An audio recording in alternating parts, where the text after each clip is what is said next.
Hello, my name is Elizabeth Huggins, and my presentation is entitled When Soft Rains Come to the Veldt. This presentation is an overview of Ray Bradbury's short story, The Veldt, and a brief compare and contrast to his earlier There Will Come Soft Rains. Quickly, the author. Ray Bradbury was born on August 22nd, 1920. He decided at a relatively young age he wanted to become a writer. In 1934, his family moved to Los Angeles, California, and upon his graduation, he realized that they had no money and he could not afford to go to college. Instead, he went to the library. He was quoted as to say, "I believe in libraries because most students don't have any money. When I graduated from high school, it was during the Depression, and we had no money. I couldn't go to college, so I went to the library 3 days a week for 10 years. He published his first short story in November of 1941 entitled Pendulum. He published his first collection of short stories called Dark Carnival in 1947. He married Margaret Maggie McClure and had 4 daughters named Susan, Ramona, Bettina, and Alexandria. Publication information. There Will Come Soft Rains was published in May of the 1950 issue of Collier, a magazine known for its social reform agenda. It is also included in his 1950 edition of The Martian Chronicles, which was his first major work. Now it's interesting because he did not consider The Martian Chronicles to be science fiction. Instead, he thought it was fantasy. He is quoted as to say, "Science fiction is a depiction of the real. Fantasy is a depiction of the unreal. So Martian Chronicles is not science fiction, it's fantasy. It couldn't happen, you see." The Veldt originally appeared under the title The World the Children Made in the September 23rd, 1950 issue of the Saturday Evening Post. Since the Saturday Evening Post was one of the most widely circulated magazines of the time, it was a comment on Bradbury's rise in status as a short story writer that it appeared. These 2 short stories were published 3 years before Bradbury's most famous work, Fahrenheit 451. Now, Fahrenheit 451 is probably his most famous, and it's most famous because of its themes of censorship and conformity. Quick refresher on There Will Come Soft Rains. The story opens on August 24th, 2026. It opens in a smart house, and this house is capable of completing all of the daily tasks needed in order for a household to run. Readers quickly learn that the house is actually empty, and we discover this based on the silhouettes, which are just outside the house. It appears that there was a family unit of 4, and that this family has died due to some type of nuclear explosion. Quickly after that, readers are confronted with the death of the dog, who is dying from some sort of radiation poisoning. After the dog is dealt with by the house, we see that the city surrounding the house has indeed been destroyed. The story ends with a huge storm, which causes a tree to fall on the house. And when the tree falls on the house catches fire. The story ends with the house warning its inhabitants of the fire and telling them that they need to get out. Now for a synopsis of the Veldt. The Hadley family are a standard nuclear family, a mother, a father, and 2 young children. The family is fortunate enough to live in a soundproof, happy life home, capable of taking care of their every basic need. The finest feature of the house is the nursery, a virtual reality room with the ability to create incredibly realistic environments. The nursery is used for education, entertainment, and relaxation by the whole family, but is deemed a necessary luxury by the children.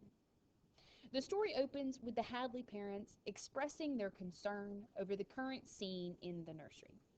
There is an African veldt full of wild animals, intense heat, and the scent of blood. Mr. and Mrs. Hadley are concerned that the children are stuck on this scene and what it implies about their psychological state. After confronting the children who deny any negative associations with the Veldt, the two consult a psychologist who suggests turning off the house and taking a tech-free vacation. The children have an adverse reaction to the idea of turning off the technology on which they depend. In a last-ditch effort to appease the children one more time, the Hadley parents allow the children one more visit to the nursery. The children call them into the room and then lock them in the room with the virtual wild lions. The psychologist returns to collect the family to find the children having tea alone in the nursery with their parents nowhere to be found. Now for a general comparison to There Will Come Soft Rains. Both stories are set in a not-so-distant future full of new and perfectly possible technology. Also, both stories center around a typically traditional family. By using a standard family unit, Bradbury is creating an environment that lends itself to the general population. This is an important literary technique that makes Bradbury's stories more readable. More specific comparisons to There Will Come Soft Rains. Common themes in both There Will Come Soft Rains and The Veldt are the use of technology. Both stories include houses with a capability to automate everyday tasks. Each story also includes a view of the negative aspects of technology. In There Will Come Soft Rains, a nuclear blast has destroyed the area surrounding the house. And in The Veldt, virtual lions kill the Hadley parents. Bradbury often advises his readers to take caution when dealing with technology. A reoccurring style choice of Bradbury is to set his stories in a hostile environment. There Will Come Soft Rains takes place in the aftermath of a nuclear fallout, and the majority of the action of The Veldt is in a wild and violent virtual reality created by the smart house. The general contrast to There Will Come Soft Rains. The overall message of these two stories differ.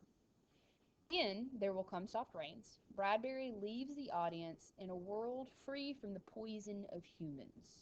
The destruction of the house allows the world to begin healing itself without the disease of mankind. In The Veldt, the disturbed children get what they want through their own greed and their own cleverness. Humans are showcased in their most manipulative state in their story. Specific contrasts in There Will Come Soft Rains. The Veldt centers around a set of parents who have used all of their money, all of their time, and all of their effort to spoil their children.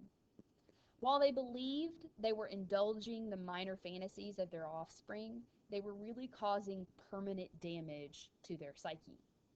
In contrast, There Will Come Soft Rains centers around death. Readers are immediately confronted with the death of the family and are quickly assaulted with the death of the family dog. Bradbury uses the theme of death to motivate his audience to make a change.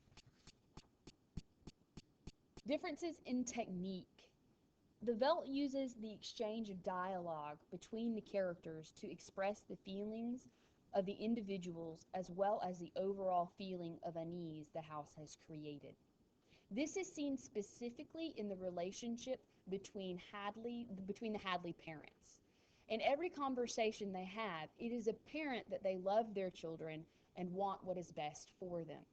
However, as the story continues, their dialogue changes, and we can see that they are less concerned with what is happening in the nursery than what the children are gaining from the nursery.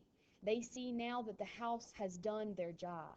They are not there to parent anymore, but simply to facilitate. And they see that as wrong, and they are taking steps to change it.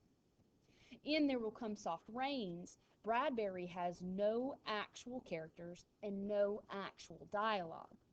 This technique is incredibly effective because it allows the reader to create the linguistic environment. In allowing readers to fill in the missing language, Bradbury is able to set the story whenever the reader is reading. A few concluding thoughts of my own about these particular short stories.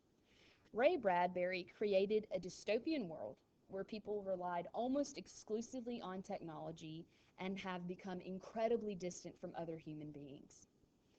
He, like so many other authors, wanted to warn humanity of the possible outcomes of their actions. Both texts are a plea with mankind to make good choices and to be kind to one another. This is my reference page. If you have any questions, please feel free to contact me. Otherwise, I hope you enjoyed my presentation, and I hope you have a wonderful day. Thank you.